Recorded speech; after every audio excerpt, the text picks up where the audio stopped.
Now, this is a very interesting conversation to be had because it's going to affect the future.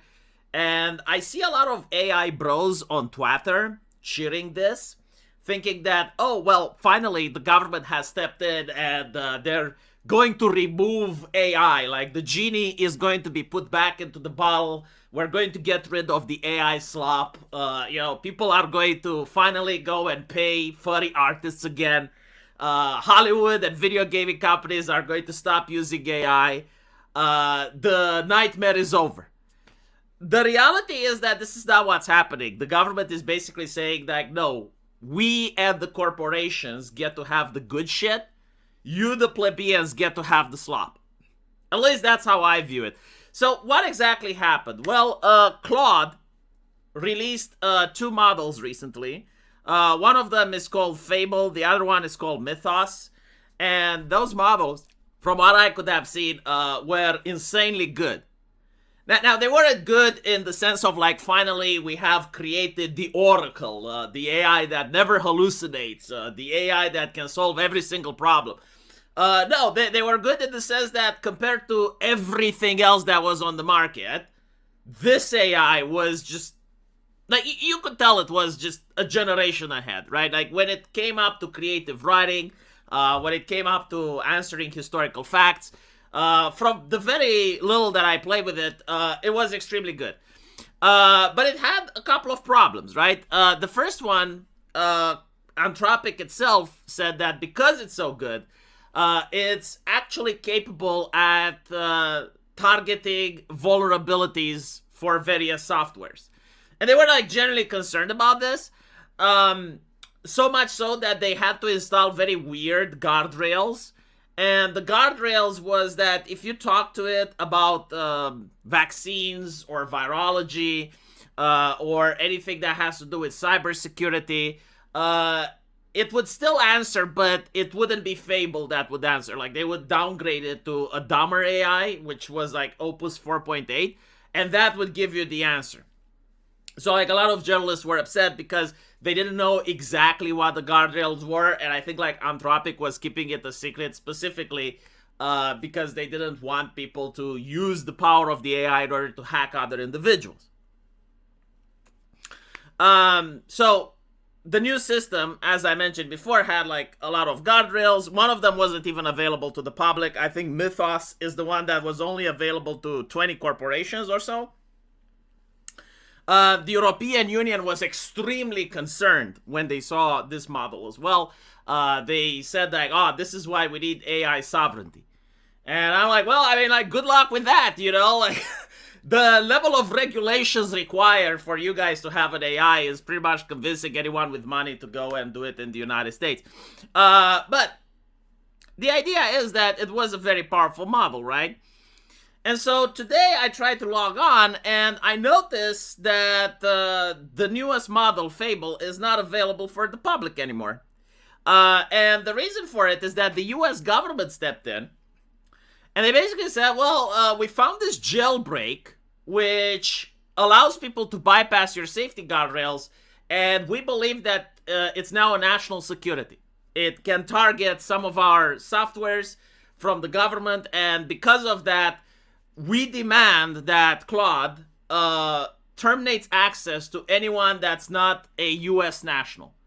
That includes people that actually work at Antropic. So, like, the actual people that designed the AI, they wouldn't be allowed to actually use the AI, according to the new US government mandate.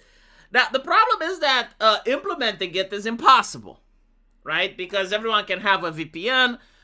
It wasn't just like foreign nationals, as in people outside the US. It was also like people within the US itself. So, like, if you're a German person and you're traveling in the US, you still should not be able to use the new Fable AI, according to the American government. And so, because they have no way to properly implement the ban, they just decided to terminate access for everyone. Now, Claude is a little bit butthurt about it. They're basically saying, oh, well, I mean, the jailbreak was very niche, and they could just patch the jailbreak, like they didn't have to terminate the access for everyone. But secondly, they're also saying that, well, I mean, there's other models on the market that can also do the same thing that the US is targeting us for, right? Like you have Grok, you got Gemini. And I think they have a point. I've noticed that a lot of the AIs that get targeted aren't really targeted for what the AI does, but they're usually targeted because who the person behind the AI company happens to be. So, like, for example, with Grok put her into a bikini, people were targeting Grok specifically because it's Elon Musk and it was on X. Meanwhile, Gemini could literally just put women in bikinis as well, and there was no controversy over that. ChatGPT could have done it too. No controversy over that as well. But like Grok got a lot of shit because it was time to attack Elon Musk because there were elections in the United States, right? And so like, sorry, not in the United States, there were elections in Germany. And so because you now have like Elon Musk is a pedophile, and if you're a right-winger, you associate yourself with Elon Musk, and because you associate with a alleged pedophile, you're a bad person as well. And it's like, well, you need to vote CDU and SBD because like you're sticking it to the people associating with a pedophile. Again, like this is how morality works nowadays on the internet. This is how like the public appeal goes. And so, like, this is one of the reasons they targeted Elon Musk, plus, you know, like, more ability for the European Union to regulate X. But the question is, like, why are they targeting Antropic now? Well, Antropic, from what I could tell, is one of the companies that didn't want to work with the US government. ChatGPT did want to work with them. Google does want to work with them. Meanwhile, the people at Antropic are saying, like, no, we're doing ethical AI. And ethical AI doesn't work with the military, blah, blah, blah. They got a lot of support from people, like from their users for that stance. But it does seem that the US government may actually be pissed off at them. And so, like, they're now showing muscles. In my opinion, what's actually happening is happening behind closed doors. Like, it's very possible that the US government is already in talks with Antropic. And they're doing this to show them it's like, hey, you know, if you don't play ball, we can muscle it. Like, you guys are operating in the United States. Like, where the fuck are you going to operate? You know, the European Union, don't make us laugh. Do you think you can operate in China, right? So, like, you can operate in the United States, but you gotta play ball with the government. And so, I don't think, like, this is necessarily going to go to court. I think that it's going to be handled behind closed doors, and we're going to see a resolution soon. Now, the possibilities for this is, number one, only people in the US are going to be able to use the new model if they use a social security number or they prove that they're a US citizen, which is going to be absolutely hilarious given the fact that you can vote in the US without having to show ID, but like you're going to have to show ID in order to use Antropic's latest model. Second possibility is that it's going to be allowed, but a more retarded version of it. So they're going to have to lobotomize it further. Third possibility, the model is only going to be allowed for corporations, government entities, and stuff like that. Which would be the worst outcome, in my opinion.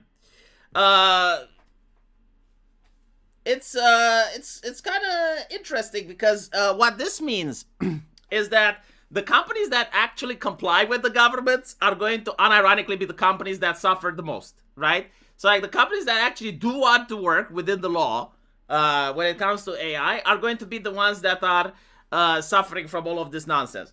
It's kind of similar to, you know, how people buy an original video game and they have to suffer de nouveau, while the people that are actually pirating and they're doing illegal shit, they're the ones that don't have de nouveau. So like, what do I mean by this? Well, think about it, right? Like the companies that put the training weights and they put their AI open source. And so like everyone can run it from their computer. That's something that the US government cannot stop. Like there's already AI on BitTorrents and shit, and they're like legal to download because again, it's a free software program. And so the companies that do that, like what can the US government do, right? Like these aren't people connected to a cloud. These aren't people that can be monitored, what questions they're asking the AI or what they're generating with the AI. So like it's clear chaotic over there, right? Meanwhile, the companies that operate as a front business and they're trying to make money, like they get hit by all these retarded regulations. Which, again, like in my opinion, if the danger is that anyone now can hack a government website using an AI, Well, the government just has to get better protection. Like, you cannot just constantly limit the ability of people to use AI when offline AI start existing and every single month they're getting better and better and better. Like, eventually you will reach the point where the public has access to very strong offline AIs that can do the same thing that Mythos is doing right now, and you will not be able to stop them by, like what? Are you going to ask the torrent site to take it down? But anyway,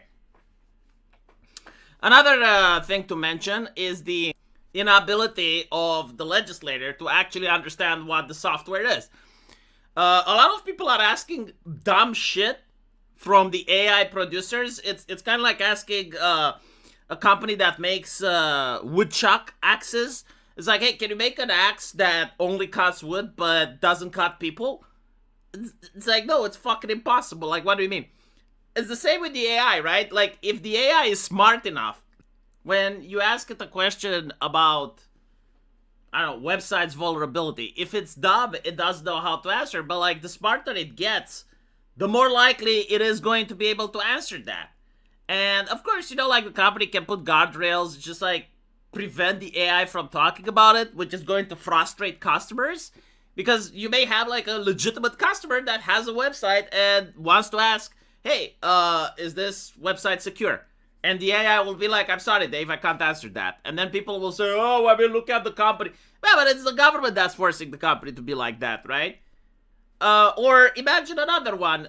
You get an email and you ask the AI, is this a scam or is it legit? And the AI goes like, well, I'm sorry, Dave, I can't talk about that. Like, the more guardrails you have, the more insufferable the product becomes. And so, this is what companies are saying. It's like, the smarter the AI gets, the more things will do. And some of the things, of course, may be illegal. But the problem isn't the tool. Like, the problem is the individual using it. Again, it's like buying a machete. Like, a machete can have, like, a legitimate purpose for gardening. Or you can have, like, a psychopath that goes with a machete in public. The problem isn't the machete company. They made a machete that's too sharp. Well, I guess, like, you also have the British mental illness where they're basically saying, well, maybe the company shouldn't make pointed knives, right? Like, people can't be trusted, and some people are mean, and we can just cut off the point of the knife, dull the knives. And it's like, okay, I don't think like that's the solution, unless of course you're simping for the government and corporations, and you're basically suggesting that you yourself as a citizen should not have access to the same AI that governments have. Like, the government can use AI in order to monitor you and filter you, but you yourself should not be able to see if the government is pushing propaganda on your ass. Because that's one of the interesting things, right? Like, one of the problems that governments have with AI, it's like, it can write propaganda. And I'm like, no. Oh my goodness, can it? Horrible, right? So, if the government has an AI that doesn't have the guardrails, like, they can use it to write propaganda, but you shouldn't be able to use your AI to figure out if propaganda is being pushed on you, right? Like, how does that make sense? Anyway, we'll see how this turns out. In the meantime, let me know what you think, and as usual, we'll see each other in the comment section. Take care.